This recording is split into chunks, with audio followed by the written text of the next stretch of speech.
in one of the seats. About right there.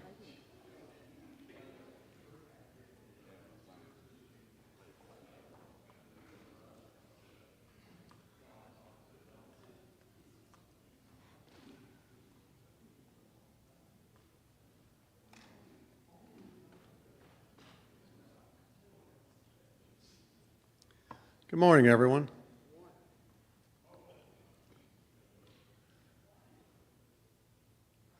Since I'd already asked Jim to do the opening prayer, that was kind of a cue to him to start paying attention, but apparently that went right on past.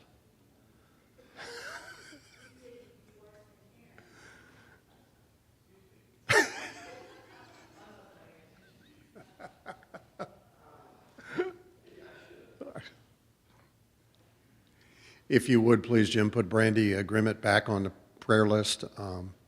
Her stint failed, and they had to replace it. Brandy Grimmett, my future daughter-in-law, one of mine. For those that aren't aware, Brandy had a brain tumor a year and a half ago, and she had what's called a CF leak, which I'm sure Mike is more than familiar with. And they had to put a shunt in there to keep because she continues to produce brain fluid. So they had to put a shunt in there to pull off the excess fluid to keep the pressure down. So that shunt failed, and she went back in yesterday and had surgery and had it replaced. So, is there anyone else we need to put on there?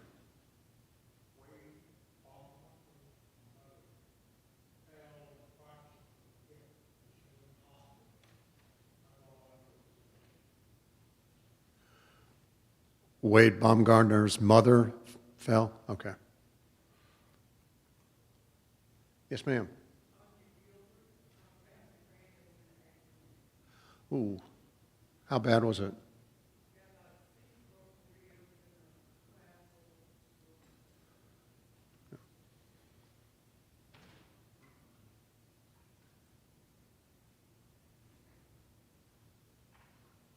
Anyone else?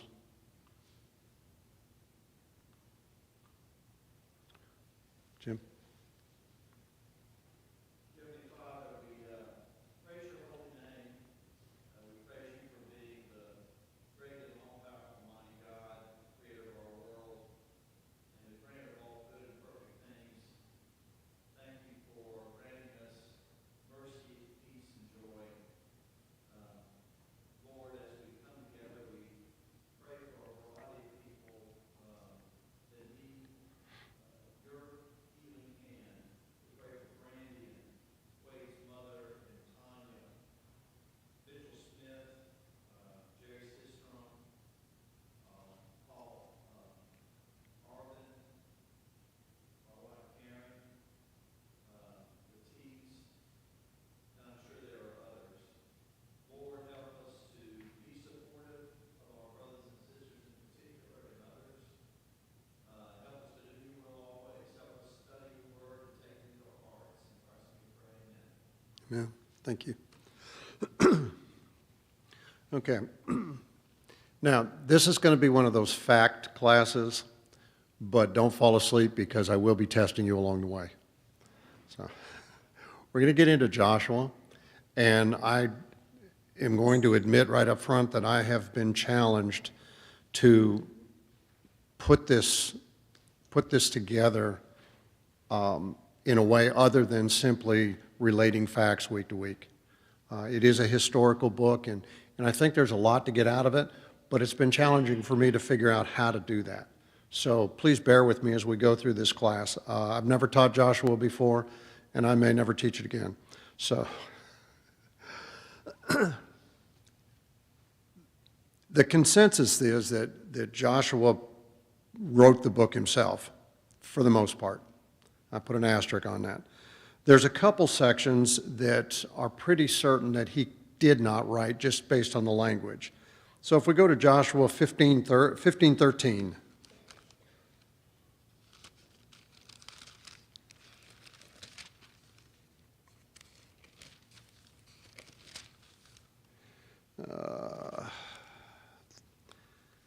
Now he gave to Caleb the son of a portion among the sons of Judah, according to the command of the Lord to Joshua, namely Kiriarba. And that's part of what they indicate.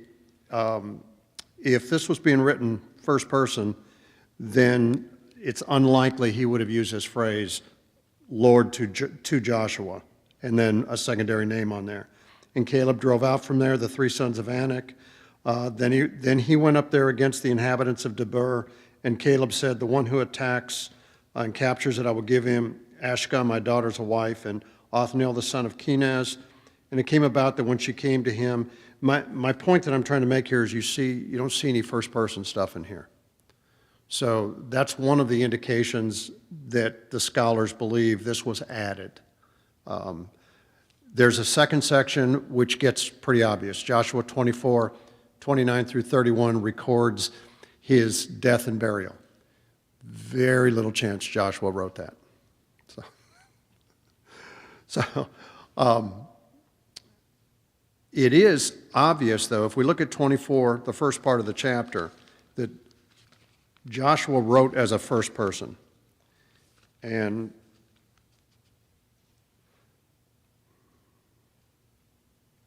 rather than read the whole chapter, let's focus on where it becomes pretty evident that Joshua himself was writing this. Let's go to verse 14. Now therefore fear the Lord and serve him in sincerity and truth, and put away the gods which your fathers served beyond the river and in Egypt, and serve the Lord. And if it is disagreeable in your sight to serve the Lord, choose for yourselves today whom you will serve, whether the gods which your fathers served, which were beyond the river, or the gods of the Amorites in whose land you are living. But as for me and my house, we will serve the Lord. Pretty familiar verse.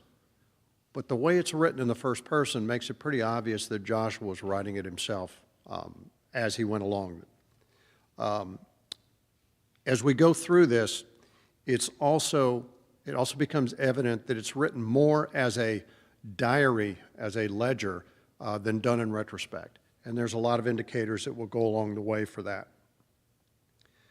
Dating the book gets a little bit more, I don't want to say complicated, but a little bit of challenges that go on in here.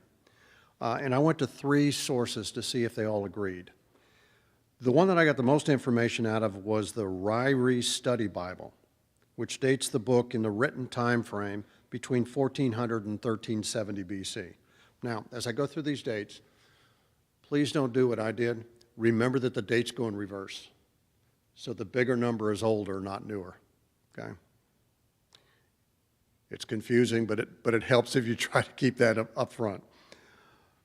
The earlier dates of Exodus place the conquest of Canaan around 1400 BC. The latter date places the conquest around 1240. And that makes it a little more difficult when we start blending it with what's written in Joshua. And so if we go to Joshua 13, 1 through 5. When Joshua had grown old, the Lord said to him, "You are now very old, and there are still very large areas of land to be taken over.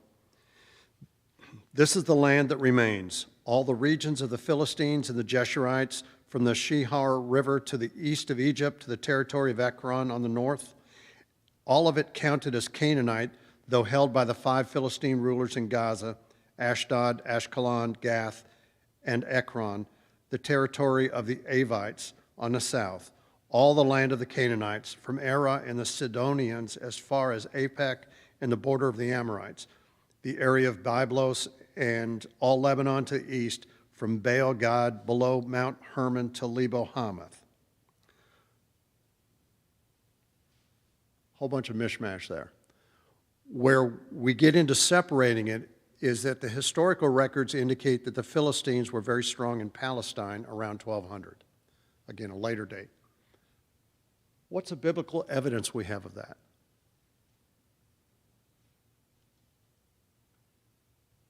Philistines. What's the biblical evidence of that, that they were strong in that area after Joshua?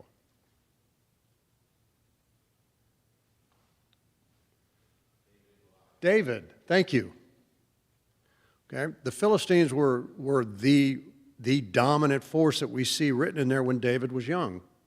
Okay, so that's one of the things that they used to to kind of tie back that Joshua was back in this time frame and that the Exodus was earlier, not later, like some of the commentaries would write. Now, Halley notes, and this I found this interesting, Halley quotes Josephus and wrote that Josephus wrote that Joshua was 85 years old when he succeeded Moses, and he ruled over Israel for the last 25 years and died somewhere around 110. What Halley goes to is Josephus writing about the Amarana tablets that were written at that time from Palestine to Pharaoh in Egypt about the route of the king of Pella. And in those the words occur, ask Benjamin, ask Tajua, ask Joshua. Okay, my first thought is, great. Now, what are the Amarana tablets? Because I'd never heard of them before. So I Googled. And I got a couple good articles. So I'm going to quote from one of them to me that made a little more sense. And I quote from the Google source, and I don't even remember what the source was because I didn't write it down. A trend has developed recently in the archaeological establishment. Ignore all unprovenanced biblical artifacts, that is, biblical artifacts found outside of a professional excavation that are often found due to archaeological looting. Other scholars reject this view, however, as Swiss biblical scholar and religious historian Othmar Kiel said in an interview about Bible artifacts found outside an archaeological context. I don't think we can write a history of the ancient Near East without relying on unprovenanced material. I say all of that to reference the Amarana tablets, are a perfect example of such important Bible artifacts found without a stratified context. In other words, outside of an actual archaeological dig. In 1887, a Bedouin woman searching among ancient ruins near the Nile River discovered some inscribed clay tablets. This site, located about 200 miles south of Cairo, was later named El Amarana, and the tablets became known as the Amarana tablets or Amarana letters. Bedouin excavated more than 300 of the cuneiform tablets from the site, but couldn't interest scholars in purchasing them because they didn't come from a stratified site. The Amarana tablets were dispersed, some were lost, others broken, but most have ended up in museum collections. What scholars had initially failed to recognize was that these Bible artifacts found due to archaeological looting were in fact letters from the royal archive of Pharaoh Akhenaten, 1353 to 1337 BC, containing records of his father's official correspondence with various Canaanite vassal rulers. So you have these Amarana tablets that tie in a historical time frame back to Joshua, and that helps us to understand the dating of the letter. Clark also presents a substantial argument that the book was most likely written as a whole by Joshua, with interjections and additions. One of his most principal arguments, being the author at least, was logic. Clark considered it very difficult that Joshua would have spent all of that time with Moses and watched Moses keep a ledger and a diary and record things as he went. And as a part-time secretary among his other duties that Joshua had with Moses, Clark found it very difficult to believe that he would have spent all this time watching all of this and not adopted some of the same practices. That also made sense to me. So that also helps us understand a lot of the first person in here, that this is not how Moses wrote Genesis, but done basically as he was living, for the most part. That would also explain perhaps some of the clarifications and additions that were added later, because we all have our own perspective, and when someone else is looking at it, they can say, oh, but wait a minute, you left this piece out here for clarity. And so that's kind of the thought process behind this. Any questions or comments? Good, because I don't have a lot of answers. What's the importance of the book of Joshua? This was another area that I found very interesting, again, as you get into the background and the facts, and I've said it before that I think that if you don't put the colors in the picture then you're missing a lot of it. And so I want to get down this path because I think it helps add some of the colors to the picture. Clark made an interesting assertion, and that was that it should never be separated from the Pentateuch considering an extension and a completion of the Pentateuch. And again, if anybody doesn't know the Pentateuch, the first 5 books of the Old Testament. He uses that as a direct analogy, Joshua to the Pentateuch as a direct analogy to the Gospels and the book of Acts. The Pentateuch gives an account of the acts of the great Jewish legislator and the laws upon which the Jewish church, i.e. the Old Testament, should be established. Joshua then gives an account of the establishment of that Jewish church, quote unquote, in the land of Canaan, and according to the oft-repeated promises and declarations of God. And as we get into Joshua, we'll see a lot of that interaction. By contrast, the Acts of the Apostles give an account of the actual establishment of the church, according to the predictions and promises of God. And Clark carries this analogy into that comparison of the writings of several of the prophets versus the apostolic letters, and even Ezekiel and Daniel to Revelation. And got me thinking, that makes an interesting study parallel for us to do. He went so far as to say that in his opinion, it would be very difficult to fully understand the impact of the Pentateuch without relating it directly to the Gospels and vice versa, and Joshua to Acts and vice versa. I thought, that looks like a good study.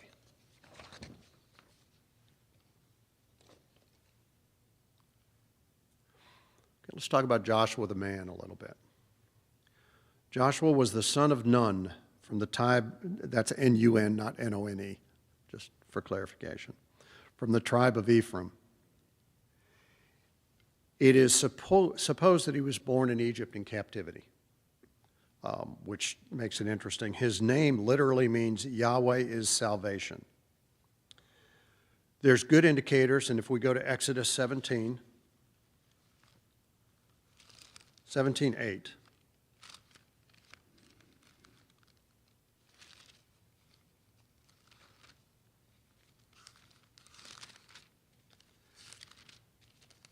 That by the time Joshua got to this point, he was a seasoned and well-equipped leader of the military. Starting in verse 8, and Moses told his father-in-law all that the Lord had done to Pharaoh and to the Egyptians for Israel's sake, all the hardship that had befallen them on the journey, and how the Lord had delivered them. And Jethro rejoiced over all the goodness which the Lord had done in Israel in delivering them from the land of the Egyptians. So Jethro said, blessed be the Lord who delivered you from the hand of the Egyptians, and from the hand of Pharaoh, and who delivered the people from under the hand of the Egyptians. Now I know that the Lord is greater than all the gods. Indeed, it was proven when they dealt proudly against the people. Then Jethro, Moses' father-in-law, took a burnt offering and sacrifices for God, and Aaron came with the elders of Israel to eat a meal with Moses' father-in-law before God. And it came about the next day that Moses had to judge the people, and the people stood about Moses from the morning until the evening. Now when Moses' father-in-law saw all he was doing for the people, he said, what is this thing you are doing for the people? And I obviously have a very long quote in here. And I've apparently transcribed the wrong verse in there. Wonderful. Okay, maybe I didn't take it far enough. Is it 17 that pops up? Yeah.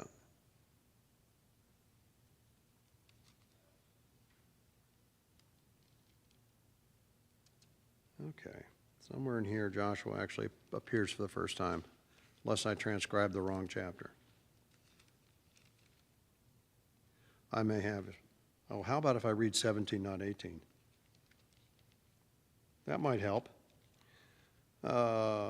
Then Amalek came and fought against Israel at Rephidim. So Moses said to Joshua, choose men for us and go out and fight against Amalek. Tomorrow I will station myself on the top of the hill with the staff of God in my hand. And Joshua did as Moses told him and fought against the Amalek and Moses and Aaron. And the short version, without rereading the whole thing, is that as long as Moses had his hand up, Joshua prevailed. When his hand fell, then the enemies were starting to overcome him. Moses got help, and Joshua prevailed in that battle. And that's the first time that we see Joshua appear. And I should pay attention to chapter headers.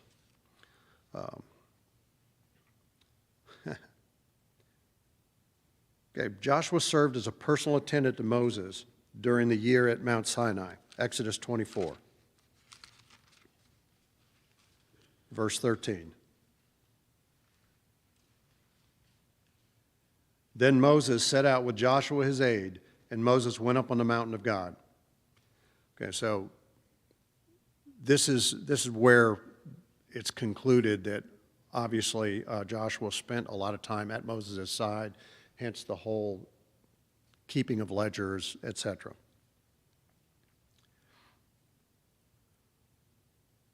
Joshua became the designated representative of the tribe of Ephraim with the 12 scouts that went into Canaan.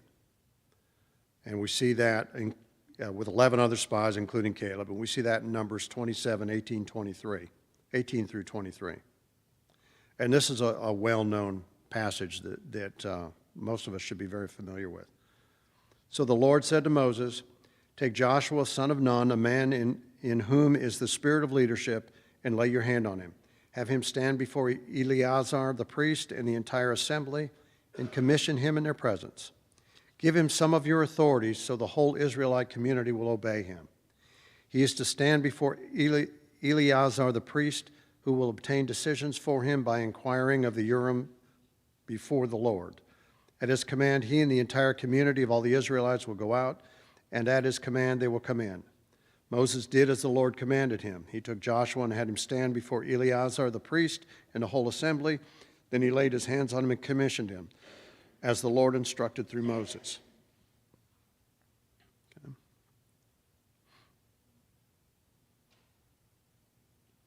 Does anything in the Gospels come to mind from that passage? Just as a parallel, not as a direct comparison. Is what was done here that much different than what Jesus did in sending out in the limited commission? Or in passing on, prior to the day of Pentecost, passing on authority to the apostles? Obviously, on a whole different level, but you see a parallel action here, don't you? And this is some of the things they talk about when you study the two areas or the two sections together side by side. And so Joshua rises to prominence. Okay, so again, his first appearance was in Exodus 17:9. And then he follows Moses striking the rock for water at the discretion of God. Joshua was already considered important to God, being a general of Moses' army. Joshua was commissioned by God right before he sends Joshua and the Israelites across the Jordan. And that we find in Joshua 1 through 9. Now let's take a couple minutes and read that. Now it came about after the death of Moses, the servant of the Lord, that the Lord spoke to Joshua the son of Nun, Moses' servant, saying, Moses, my servant is dead. Now therefore arise, cross this Jordan, you and all this people, to the land which I am giving them, to the sons of Israel. Every place on which the sole of your foot treads, I have given it to you, just as I spoke to Moses. From the wilderness and from this Lebanon, even as far as the great river, the river Euphrates, and all the land of the Hittites, and as far as the great sea toward the setting of the sun will be your territory. No man will be able to stand before you all the days of your life. Just as I have been with Moses, I will be with you. I will not fail you or forsake you. Be strong and courageous, for you shall give this people possession of the land which I swore to their fathers to give them. Only be strong and very courageous. Be careful to do according to all the law which Moses my servant commanded you. Do not turn from it right or to the left, so that you may have success wherever you go. This book of the law shall not depart from your mouth, but you shall meditate on it day and night, so that you may be careful to do according to all that is written. For then you will make your way prosperous and you will have success. Have I not commanded you? Be strong and courageous. Do not tremble or be dismayed, for the Lord your God is with you wherever you go. What an uplifting and encouraging appointment. Let's do a side note here for a second. In this passage, it talks about that God always stood by Moses. Did Moses fail God?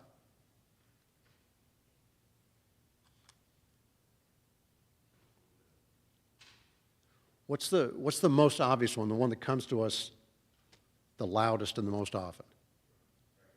Striking a rock when he was told to speak to the rock. And he incurred a punishment from that, didn't he? And what was the punishment that he incurred? I'm sorry, Bobby? He could not go into the promised land. But did God ever leave his side? No. No. So, just a note I think that we should keep in mind as we go through our lives. So God's great promise to Joshua is that he would always prevail in battle, verse 5. And then we have the caveat in verse 7. Be careful to do according to all the law which Moses my servant commanded you. Is that any different than any other time we see in the Scriptures? I'll be with you. Do what you're supposed to do. Right? Do what I've commanded you to do. We saw it with Moses, we see it with Joshua, we saw it with David, with Solomon, we see it with us in the church, don't we? Do what? I skipped Abraham, but Abraham, Noah, all of them, yeah. Yeah. So why do we study Joshua? Why should we study Joshua? Joshua is a book of war and conquest and failure to obey. It's a conquest of Jericho. How does that relate to us? It's about divisions of land and possessions on this earth. Aren't all of these things in direct contrast to what we're commanded?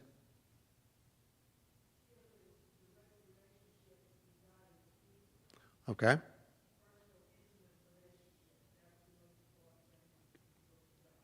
Excellent, Terry. Why else should we study Joshua? Sir? It tells us what happens when we obey God and what happens when we don't, i.e., Battle of Jericho versus the Battle of Ai, where when things go wrong, they go real wrong. And the reason why is because they're not following God's command. If we're wise enough to pay attention to those lessons.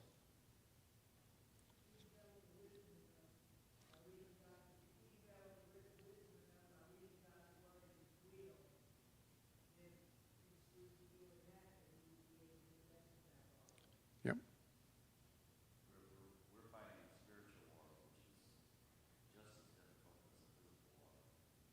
It gives us this motivation and some insight into their mindset Yep. that we should take on ourselves. Yep. If anything, it's probably a more difficult battle, isn't it? If you're in a physical battle and you lose, you're just dead. It also describes the long-term generational effect of sin or the failure to follow God, which in the instant seems to be insignificant, but in the long term becomes extremely significant. Yep. Yep.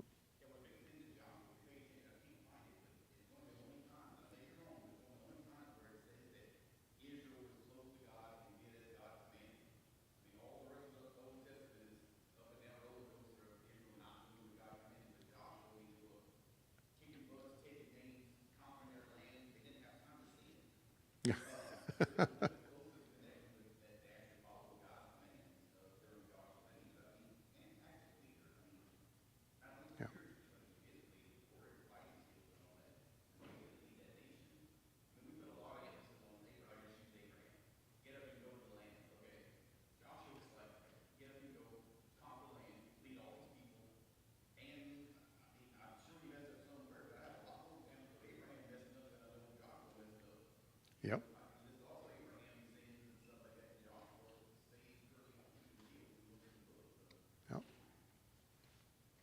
Did you have your hand up? Oh, I'm sorry. Caught out of the corner of my eye, I thought you had your hand up.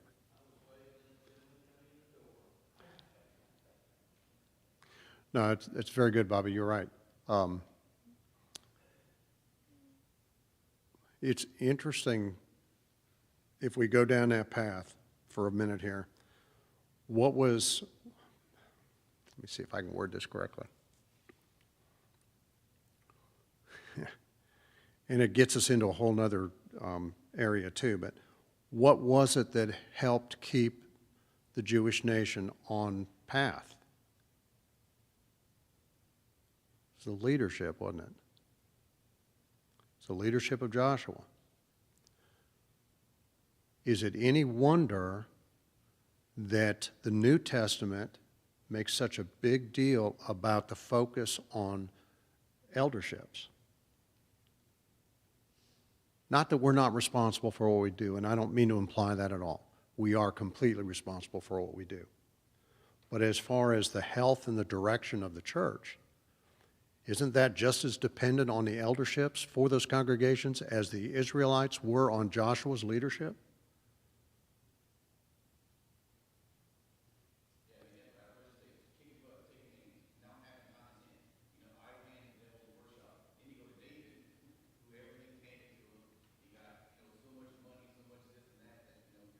Yeah.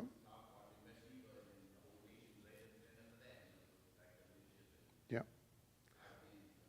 So then what would be the example, or what would be the conclusion for us then? Be out there spreading the word, being active, staying in battle with Satan, helping to win souls, so we don't have time to not do what we're supposed to do. Yeah. Yep. Exactly what the Israelites were doing under Joshua. Oh. Did you have your hand up? No. Okay. Any other comments?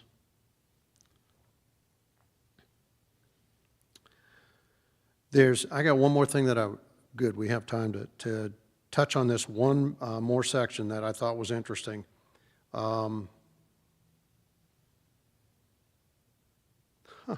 You goofball. I didn't write down the chapter it came out of. Let me see if I can find it real quick.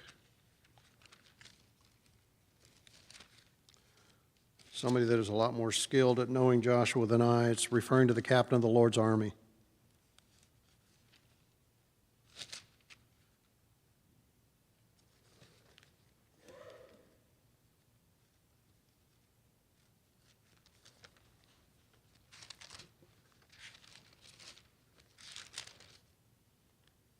Is it?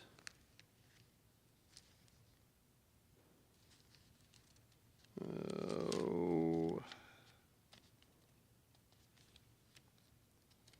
Jim, do you remember offhand where the captain of the Lord's army is?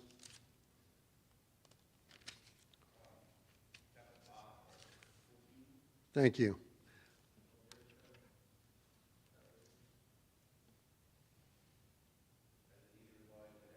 Yeah.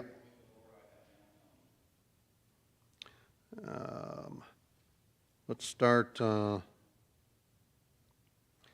13.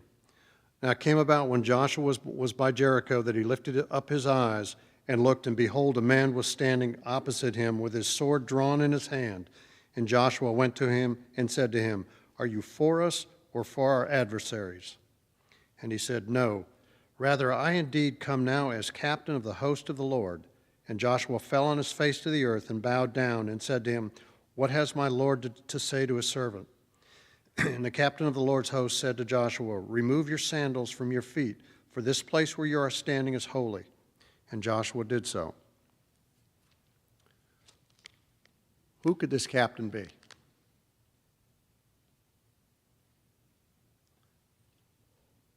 mean, if we look at it, there's really only two possibilities, right? It's either God or an angel. And there's a lot of discussion about where this is. Those that favor that Joshua met an angel appeal the fact that no one can see God and live. Exodus 33:20. Okay, very valid. Those who favor the view that Joshua met God suggest that God was actually a pre-incarnate appearance of Jesus. What do y'all think?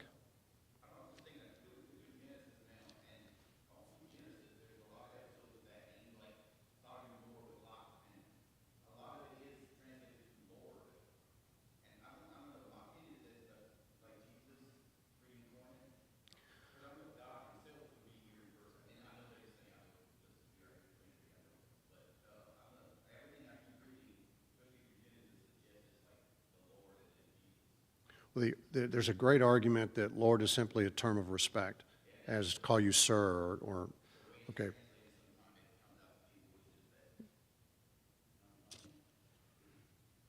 think the fact that here, he doesn't say, get up, I'm just an angel, kind of It- indicates that that must be God or Jesus. Because he says, take off your shoes, this is holy ground. So it's almost like he's saying, yes, this is appropriate.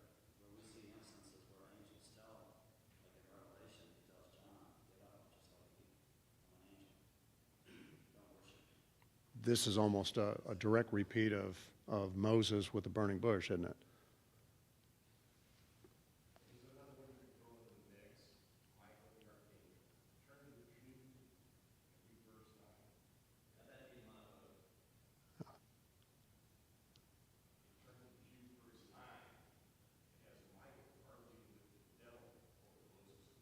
Yeah.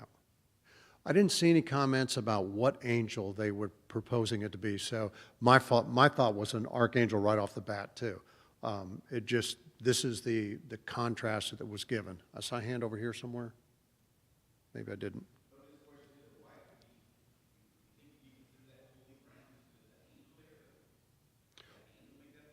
Well, that's the argument for why it was a pre-incarnate appearance of Jesus, is that an angel, that it was unusual that an angel would have called the ground holy, as opposed to what was in Exodus when Moses was told to remove his sandals for this ground is holy. So,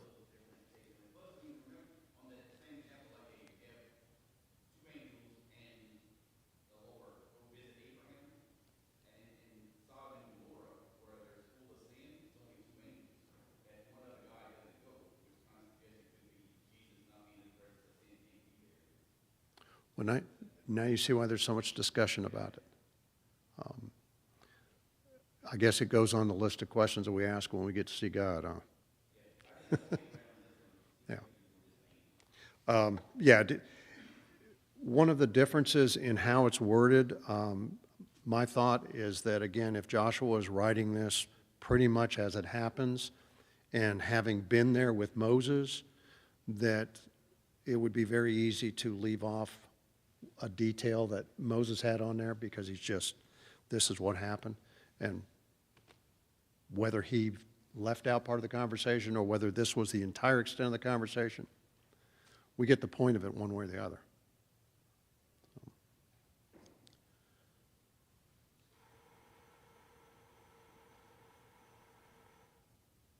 I don't usually plan my lessons where they're timed that well.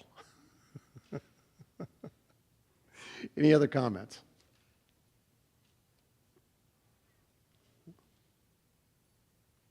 Okay. Josh, since we're studying Joshua, would you close the class for me? Would you close with a prayer?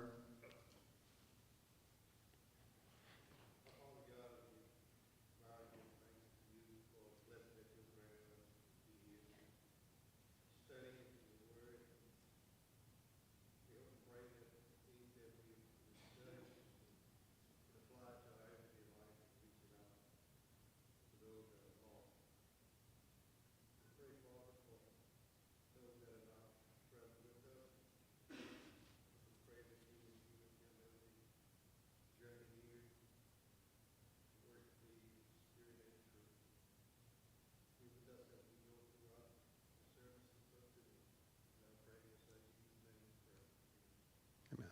Thank you.